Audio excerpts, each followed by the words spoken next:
I want to welcome you back to Mr. Cast Iron, and today we're going to show you how to cook pork steaks on a gas grill.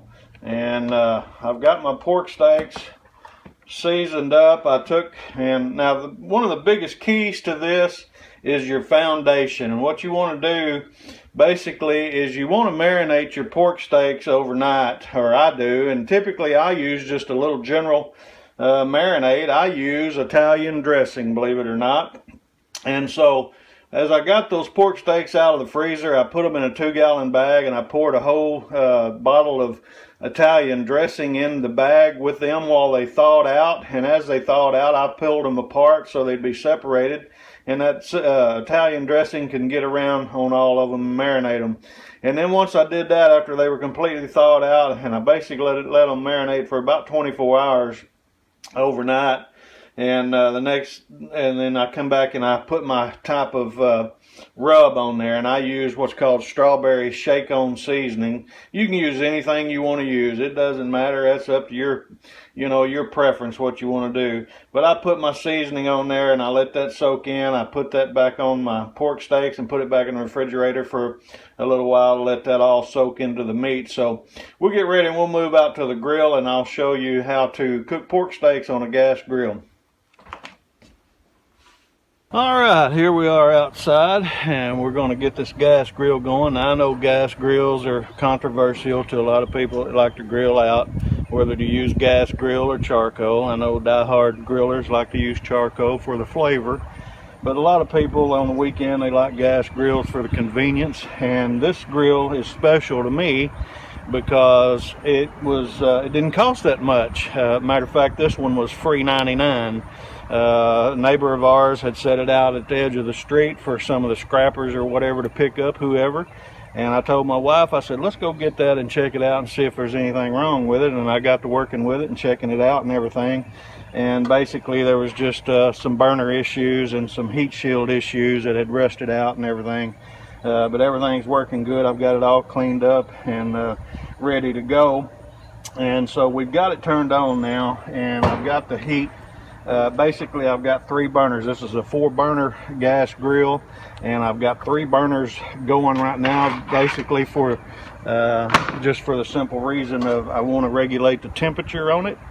And we've got our pork steaks here. Like I said earlier, it's already been marinated with Italian dressing, and I use strawberry shake-on barbecue seasoning, and I'll leave a link of that down in the description, Amazon link, if you'd like to get this. It won't cost you any additional to go through my link, but it will help our channel, and we certainly appreciate it anytime you do click on any of the links that we have in the description. But we're going to go ahead and get going. We've got this grill heated up, and we've got it up to about 220 degrees.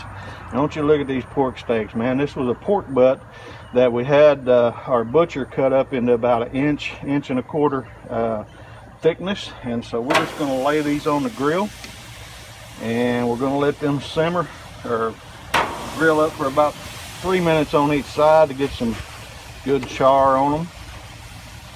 Oh, look at that. That is awesome right there. Now, the reason why I said I have 3 burners going is because 4 burners was going to make my temperature too high, and I like to have a hot spot where we can grill them and get some good char marks on them. But I also like to have a cool spot where we can pull them off the heat and cool them. So we've got these on here now, and the big question a lot of people always have too, I don't knock my shake on off here, is whether to leave the lid open or close the lid. And when you're grilling like this, you definitely want to close the lid and keep your heat in. See, by having the lid open, it's dropped my temperature down to 180, which is still a good grilling temperature, but I like to have mine at about 220. So we're going to let these grill for about 3-4 minutes on each side, and we'll come back here and show you what they look like here shortly. Okay, it's been about 4 minutes, and so we're going to take a look at this. My temperature is running about 220 to 240. Good looking smoke there. Another test you can tell whether you've got them going good enough there is to see if they break loose from your grill, and they do. So we're going to go ahead and flip these dudes. Got a pretty golden color to it, doesn't it? Oh, got a little flame edge there. Alright, so we'll get these dudes flipped. Now this center part here is my cool spot, so I may have to move it over to one of the hot spots to get some color on it. But anyway, we'll go ahead and let these dudes char for 3 or 4 minutes on this side. So let's take a look at these. Oh yeah. Okay, so we're getting some good color to them. That looks pretty good. Like I said, this middle spot is my cool, or my cool spot. So I'm gonna move this one over and let it get a little bit more char on it. Move these over to a cooler spot.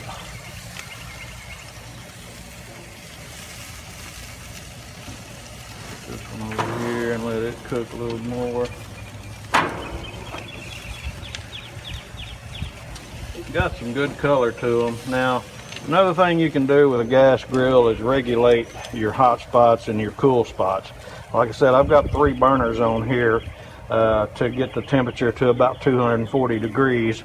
I've got my igniter burner shut off, and I'm going to turn this middle one off also. So all I'm going to have is my 2 outside burners going, and so we'll have some real hot heat on the outside edges and cooler toward the middle, and that way we can kind of control the color of our meat and the cooking time.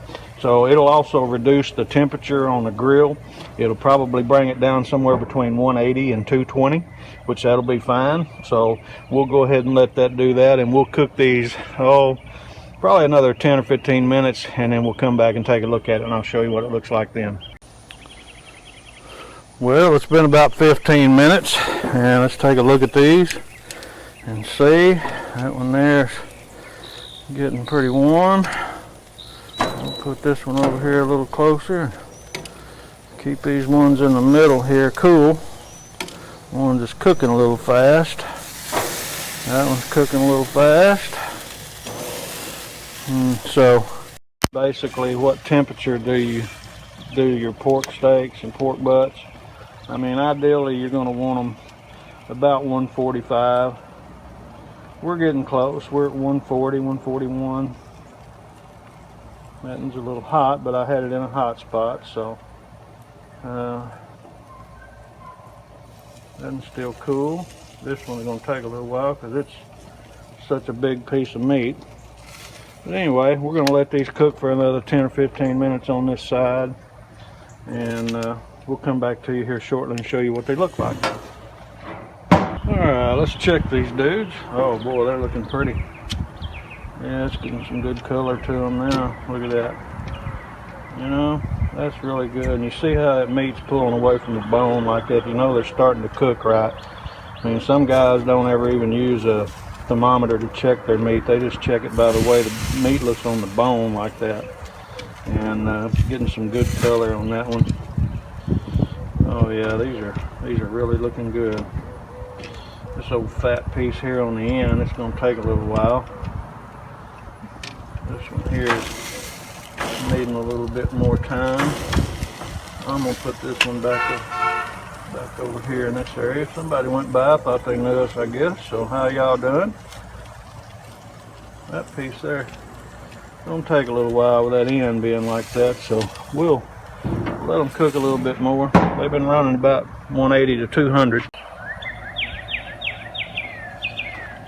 Trying to get that mockingbird there. He flew up on the highline wire. He was singing to me there for a minute. Yeah, you can kind of see him there. Old mockingbird. There he goes. I just love mockingbirds. Sure do, man. They got a song to sing, don't they? Song in their heart. Wake up with it. How awesome is that? Good old mockingbirds. Love it. Okay, let's take a look at these again. See what they, oh yeah, look at that, man. That is really pretty right there. Yeah, buddy. Get a hold of that. See how that's pulling away from the bone there? That's kind of what you're wanting. Good color. All that's soaking in, all that seasoning that we had and the dry rub. All that fat is cooking down and caramelizing. I love that caramelized fat like that. See how that's pulled away from the bone? That one there, I'm going to say just a few more minutes and it's going to be ready. Now, this is another controversial thing here, is aluminum foil. Some people don't wrap theirs in aluminum foil, some people do, but you can take and wrap it in aluminum foil when you get them close to the temperature you want, and wrap them in foil, keeps them moist and everything, and they also continue to cook for just a little bit longer. So we close the lid and let this cook a little bit more, and we'll come back to you here just shortly. Okay, let's take a look at these. Oh yeah, them's looking good there.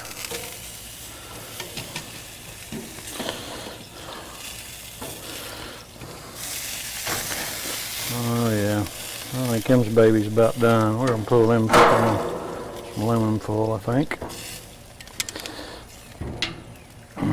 All right, we're gonna get ready and pull these pork steaks. I think they're about ready. And I'll tell you what, just for giggles, let's use our infrared thermometer. And boy, if you don't have one of these, you need to get you one. These are nice. I'll leave a link down in the description box where you can get one.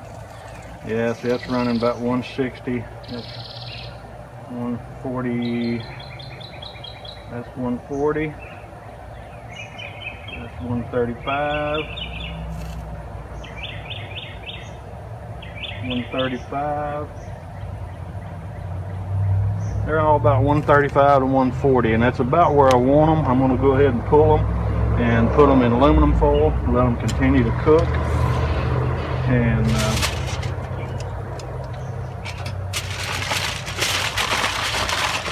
just going to wrap these dudes up, set them in our pan. And like I said, when you put them in aluminum foil like this, they'll stay moist, and they'll continue to cook even. So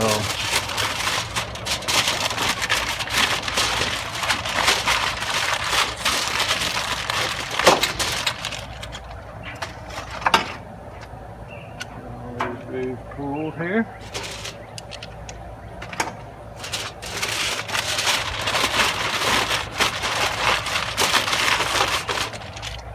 We'll get these done. We'll come back to you here shortly. Pork steaks up. We wrapped them in aluminum foil and we've taken them in. We're going to let them rest for about 5 or 10 minutes before we cut them, and then we'll show you what they look like. But anyway, I just wanted to show you a picture of this Brinkman 5-burner gas grill that was free, and we've taken and used that. We've cleaned it up and we put it to good use. So anyway, we're happy about that. So we're going to show you some pork steaks here in just a few minutes. All right, well, let's table this up and see what this looks like. We've got some good old full pack cabbage there. Here's one of the pork steaks we let set and rest in aluminum foil. And as you can see, that's got a pretty color. Let's just see what it tastes like. Oh man, look at that. Now, move that out of the way. Well, it looks good right there. Look how tender that is. You see that? Nice and juicy. Done through and through. I actually checked these with a thermometer. They run about 150, 152. But I'm the kind of guy, like on chicken and pork, I say if it's white, it's right, and that's white. And so it's right to me. And give us a taste test here. There you go. Boy, it's tender. It's got a good flavor. That marinade helped to soften up the fat and the tendons and all the membranes of the pork. Boston butt sliced into pork steaks. The Italian dressing helped do all that. Then I added the shake-on seasoning, strawberry shake-on seasoning, and grilled them. Time-wise is going to vary on grills, so you know, you're just going to have to watch your grill. There's so many variables, so many factors. If you're using a gas grill like I did today, you can kind of regulate your temperature and keep it at the same amount. If you're using a charcoal grill, you got to really watch it, because you can have hot spots and you can burn your meat. But you know, if you're grilling, you're a good griller and you've been grilling for a while, you know how to watch for that and to move it over to a colder spot. That's why you always want to have a hot spot and a cool spot where you can kind of pull that meat away from it and get it off of that indirect heat. And you can regulate that. But on a gas grill, you can regulate it with you know, the thermostats, the temperature on the burners. And but anyway, you ought to give it a try, man. If you've never cooked pork steaks, Boston butt, you can take and go buy you a Boston butt and have your butcher at your local grocery store slice that into 3/4 inch thick steaks, or like I did, mine about 1 inch or 1.25 inches, and marinate those real good overnight in whatever you want to use. You can use apple juice, you can use any kind of fruit juice, you can use apple cider vinegar, you can use beer or whiskey or whatever you use. All those do is just to help break down the tissue and to soften them up and make them more tender. And so that's the only reasoning behind that, basically. You know, you can use any kind of shake-on seasoning you want, and just watch it. I've often been asked, you know, how often do you turn meat? Well, basically, you can do it every 10 or 15 minutes. You just need to watch it and make sure and look for the color you're looking for. And then, like I said, you can also use an instant read thermometer like I've got there, and I'll leave a link of that down in the description for you too if you want to check one of those out. They're fairly cheap, about 19, 20 bucks, and they're worth it. And you can monitor the internal temperature, because you want to be careful with pork and you want to be careful with chicken. You know, those two you don't want to play around with, really. So you need to get your internal temperatures. Pork steaks about 145, somewhere in that range, anywhere from 145 to 160. If you get any more than that, you're going to dry your meat out, and that's not good. But anyway, there you have it. Hey, we appreciate you guys. If you like what we're doing, take a look at some of these other videos right here that are popping up, and we'll be talking to you soon again. You guys have a great day. It's Mike over here at Mr. Cast Iron.